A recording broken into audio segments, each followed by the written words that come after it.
So it's just concerned with the study of communication theory and practice. That's it. It's like, whoa. And that's never changed.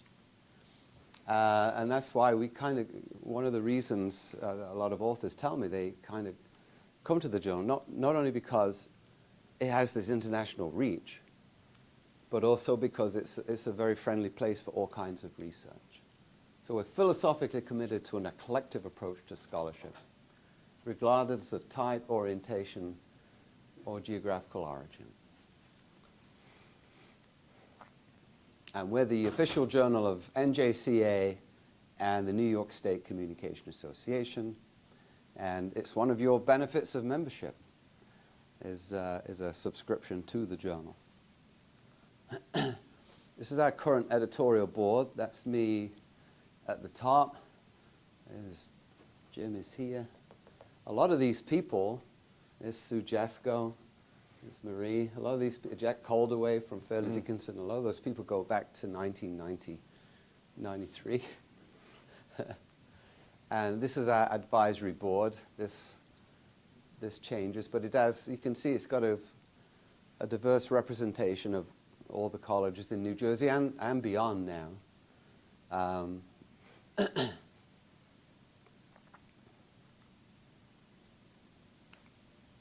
We are a fully peer blind reviewed journal, which means any articles submitted are sent out to reviewers on a blind basis.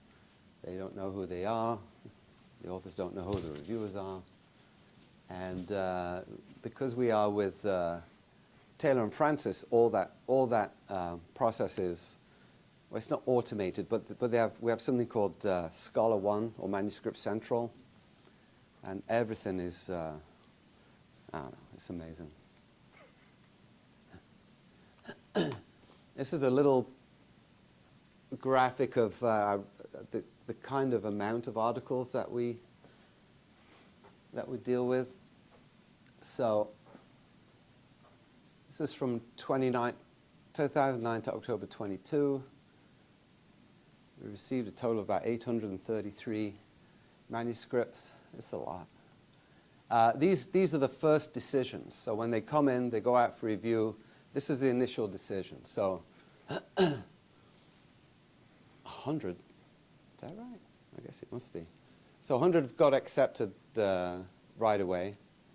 We have a couple with minor revisions. 336 weren't accepted, and 208 go out for revise and resubmit. And if you take out the revise and resubmits, which is what they do here, the acceptance rate as a first decision is about 18%. And the rejection rate as a first decision is 81%. So this is very rare to submit something, go through a review process, and get accepted first time. I'm sorry, you have the two accepted minor Yeah. revisions? These are kind of throwbacks to the early days of the coding process. I don't actually use these anymore. If it's accept with minor revision, for me it's accept. Oh, vision as opposed to revisions. Right? Yeah, Like it's multiple issues. yeah. I can't even fix this because and these go back to like 2001 or something. These things. Now, a large number of articles actually are reviewed and then sent back to authors for further work, right, to revise and resubmit. And of those, actually, the majority of those do get accepted. And it may take multiple rounds of back and forth with an author. But one of the things that reviewers do quite well is actually work with authors to kind of get their articles ready for publication. So if you get a revise and resubmit, you usually come with a whole list of things to change and things to read and things to add, things to take out. And then the authors will prepare a revised submission, and then they'll prepare a cover letter and describe in some detail the changes they've made and why they've made them and what they're responding to. That goes back to one of the original reviewers, and they'll say, yep, this is ready for publication. And then it gets published. And one of the things our authors say is that, you know, compared to other journals, our standard of our feedback to authors is actually very, very high, very detailed, very constructive. I'll show you that. This is what we see on the Taylor and Francis website, some journal metrics.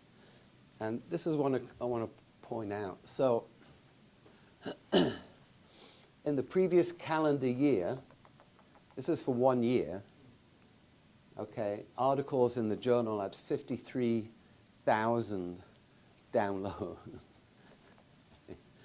And these are some of the metrics concerning submissions and acceptance. So from submission to first decision, it's about 78 days. It's about a month, 2 months or so. 110 days from submission to first post-review decision.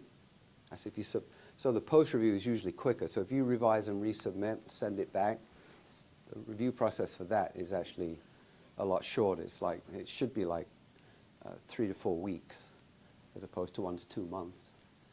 And then from acceptance to publication, this is huge. It's 23 days, which means if I say accept, you're in, I send you all the materials to format your document to get it ready for production.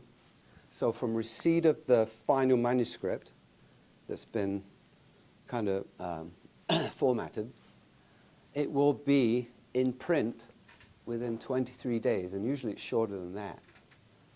And when I say in print, that's actually, I got a few words about that too. It's not actually, print isn't even a thing anymore. What it is, it becomes an online publication. It appears on the Taylor and Francis website. It has a DOI, which is what Marie would talk about, and it is citable. So if you have something on ChatGPT or COVID research, you send it in, it gets turned around within 1 to 2 months, it's accepted for publication, it becomes a citable article within, well, how long it takes to do the process, basically. So everything now on the journal publications are very, very timely. And this never used to be the case with journals in the print run, because you know, you'd say, oh, congratulations, you've been accepted. It'll be published in July 2025, because there's a pipeline. None of that applies anymore.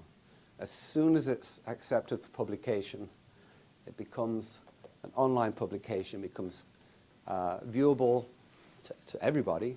It's in the databases, it's in EBSCO, it's in Academic Search Premier, whatever it is, and it's citable.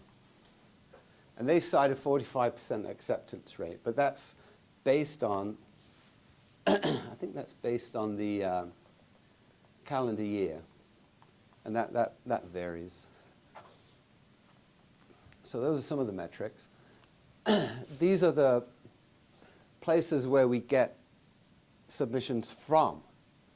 And this is quite small type because there's a lot of places. It's absolutely amazing. I mean, some of these are quite small, of course, but nevertheless, it just shows you the international scope and reach. And that's because, you know, Taylor and Francis is a global company. They market in all these geographical areas. Can I ask you a question, Gary? Yeah. Have you seen over the years international approaches of the communication discipline change to become more Americanized? I mean, because the American discipline of communication studies, what is called speech communication, right? Yeah. Language, was really not, it was a very American thing. And in Europe, for example, Yeah. they weren't really studying that. Yeah. Have you seen an internationalization of like an American approach to the discipline? I don't know if that question makes sense, but it might be in terms of rates of increased submissions, not just due to the exposure of the journal, but due to the kind of spreading or transformation No. of the discipline worldwide. I don't think so. I think in Europe they have their own thing with communication. So the article submissions you're getting from, for example, Yeah. Europe are still very much in like what we think of as European semiotics or something like No, I wish. No? No. They're very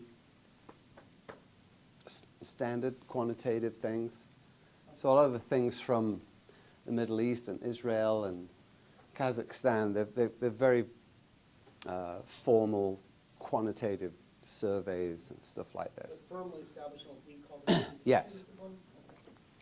And I think what's attracting these kind of submissions is, first of all, the open nature of our scope. And second of all, they know that if they get accepted, they're going to have international reach. And I think that's getting around. There's some download figures. In 2021, I'm sorry. This is quarter two from 2021 and 2022, and it's just a comparison. So this is in one quarter. This is three months. 12,486 full text downloads, not simply views. This is people who've gone and downloaded a PDF. It's 12,486. And then in 2022, it was 16,523. And then at some point, because we're in quarter two now, well, starting quarter two, I'll get some updates from Taylor and Francis. They'll tell me what the 2023 is, but they expect this to keep climbing. Not only because there's more usage, but there's more articles to download available.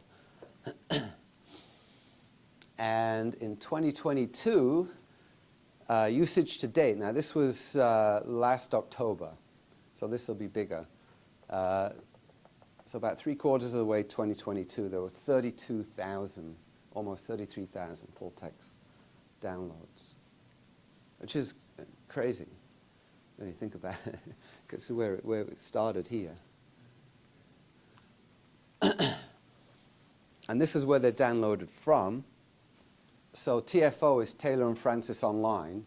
So if you go to the Atlantic Journal website and Taylor and Francis, you can download articles from there. And as part of your membership in NJCA, you'll get a login code and a password that'll give you access to this site, and you can download articles there for free. If you don't have access, you have to pay like $30 or something. Or you can get it through your library, right? And then the yellow one here is EBSCO, and that's the huge database company. So all the university libraries have EBSCO. So all the students are in there, they're doing their searches, they're looking at Academic Search Premier and Gale Research and whatever, and downloading all this stuff. So, so this is kind of the latest stats here. So this is Taylor and Francis Online. It goes up every year. We don't have the EBSCO stats here or here yet, but this will be increasing. And this is where they're downloaded from. And United States, United Kingdom, and Australia are the largest markets. But you'll see Netherlands, Canada, China, Germany, Turkey, Hong Kong, Sweden, the international reach of people who are reading these journals as well. So not only submitting from different areas of the world, these articles are being read in different areas of the world. And this is speed of article publication, average days. Yeah. This is the point at which you're accepted and then it appears. And in the old days in print, you had to wait for the print issue to come out, but now it's down to 15 days. That's ridiculous. And all the feedback I get, as long as the authors format their manuscripts according to the guidelines, so Taylor and Francis send them templates. So put your article in this template. They do. And the page, the page proof process, all my feedback is that it goes incredibly smoothly.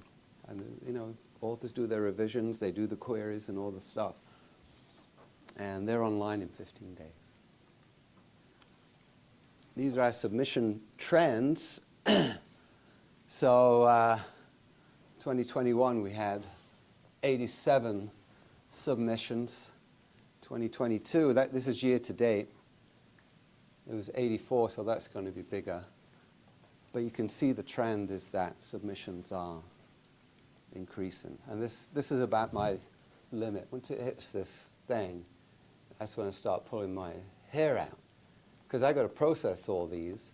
I got to find 3 to 4 reviewers to read each one.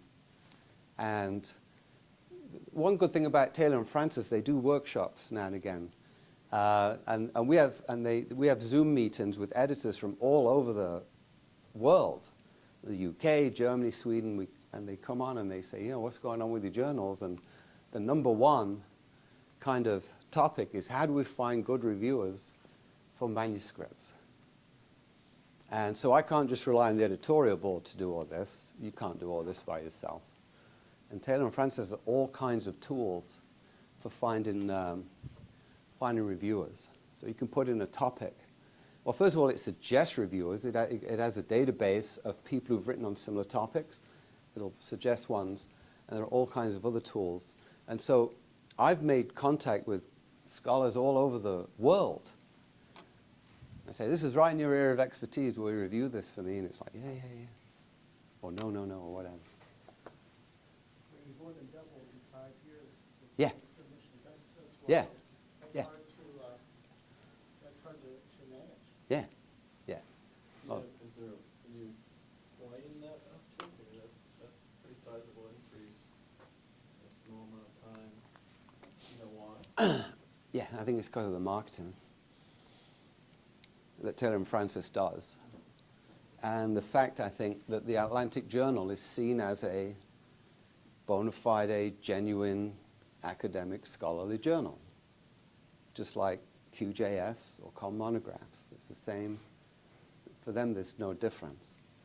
And as long as, you know, we keep maintaining those standards, those submissions are going to go up. It's not just that, though. I think it has a strong reputation as a really Yes. well-run publication, that the editorial board is good, that the reviewers are good, like you said, the professionalism that we apply, your ability to communicate clearly and frequently with authors. All that goes into being seen as a positive place to take your submissions. A lot of back and forth. For the past 3 years, these are some of the articles that have reached the top 10, I guess, most downloaded.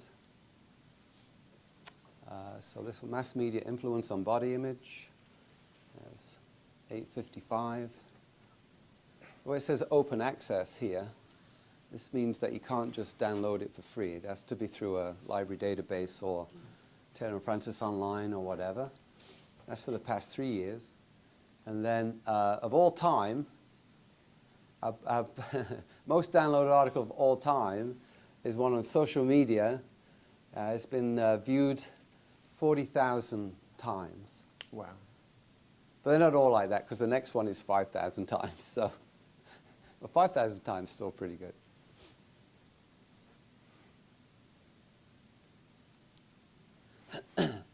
And then I want to kind of explain this as well. This is a big change. This happened in the last 2 years. So the journal was a print journal. And the print journal was limited by the number of pages you could print. So we were quarterly, and then we went to 5 times a year. And you could publish about 4 to 5 articles per print issue, because it was budgeted by the number of pages. And that was it. There was a finite limit to the amount of stuff you could publish. So then you start up having this pipeline. So 2021, that's full. So if you get accepted, it might get published in 2022. So if that fills up, you might get a paper now. Well, it gets accepted, but it won't be published until 2023, and so on like this. All that's changed. All that's changed. Now, there is no limit as to the number of articles you can accept and have published. There's no print limit on this anymore, because everything that's accepted becomes available on the website. Sounds tacky, but it becomes available online, all right, and available to databases, scholars, in all kinds of different ways. So they don't think of journal size in terms of articles in print issues. They don't think about pages anymore. they are going to stop putting an upper cap on the number of articles we can publish in a given volume. So I can say, so 2024 used to be for 5 issues, it published like 20 to 25 articles per year, because that was the limit. Now there's no limit. There's no limit. So every article becomes a current article. It's crazy. And this will remove restraints on publishing deserving authors in the year that their article is accepted, which is huge. So it's not, oh, this is going to appear in July 2026. It's going to appear in 15 days, literally. And I love this. This is the memo I got from Taylor and Francis. This ensures there will be no limiting measures for you as editor or authors should your journal receive an influx of high-quality submissions. So they're not saying publish everything. You've got to still keep your standards. But there's no reason to use page limits as a way of cutting down good work.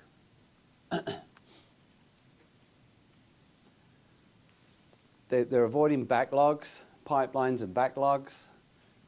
Authors see the article published in the volume year they are accepted. There's no limitation on the number of articles you can accept other than the quality of the article.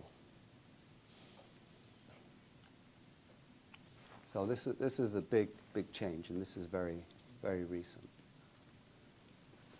And then this is, so Josh, if you want to be editor of the journal, something to think about. So I've been doing this for 30 years now. And as soon as that little thing hits like 90 articles a year, that's when my head explodes. And it's like, this is too much now. So I'm looking to pass this on to a good home. And so what we've decided, and we have an editorial board, we've discussed this with the editorial board, we've discussed this with the executive boards of NJCA and the New York State Association, and they've come up with a procedure to select a new editor. And what I hope to do is, after this conference, is actually to set this in motion now. Fine. And so it was decided that the call for a new editor should be within the membership of the 2 associations, because it is and remains the journal of the associations. This is where it was created, born. These are the members who receive it and pay dues to receive it. So what's going to happen is that the associations are going to post a call for nominations to their memberships. The editor will serve a 3-year term. The editor must be a member of NJCA or NJCA, New York State. They'll attend the conventions like we do here, and give a report on what's going on, and they'll use the Taylor and Francis online system to receive and review manuscripts. And then once this call for nominations goes out, people can then apply, which I hope they do. And they'll send in nominations to a selection committee, and the selection committee will be members of the editorial board, and they will screen the applications and hopefully make a recommendation to the entire board. So the selection board will be me, 2 NJCA affiliated board members, 2 NJCA affiliated board members, the NJCA president, and the NJCA president. So that, which is all good. Oh, that's my James Bond picture. That's you when you were younger. That's me getting ready to read the 90th article. So anyway, that's look at that. So that's the journal. It's a big deal, and it's something as an association that we deserve to be very proud of. Really, I mean, we created this really just as an idea. And you were there, or in Patterson, you remember these days? Yeah. Like, what are we doing? But it's a tricky thing to find a new editor, because not only do you have to find someone who's willing to put that effort in, and someone who has the kind of skill set to sort of manage an operation like this, but the temperament thing is so important. I mean, if you've never met Gary before, you can tell he's unfailingly kind and patient. I could never do it. I'm hot-headed and you know, and reach my limit fast. And there's been political and interpersonal things that have happened over the years, and Gary's always been able to smooth things and move things forward, and make sure that the journal really sort of was always healthy, and these are only ever minor bumps in the road. But you know, not everybody could do that. I couldn't have done that. So that's what we need to look for, somebody who's got the right temperament to sort of manage all the pieces here, because there's a lot of pieces. Yeah, but then again, all the systems are in place. Yeah. So whoever takes this on, you just have to learn how to use the system now. So there'll be a little learning curve, but once you learn this, the manuscript central is just incredible. And there's a lot of continuity with the editors and the two organizations. You know, there's a lot of history. So I think that, you know, the transition should be fairly smooth, wouldn't you think? How long have you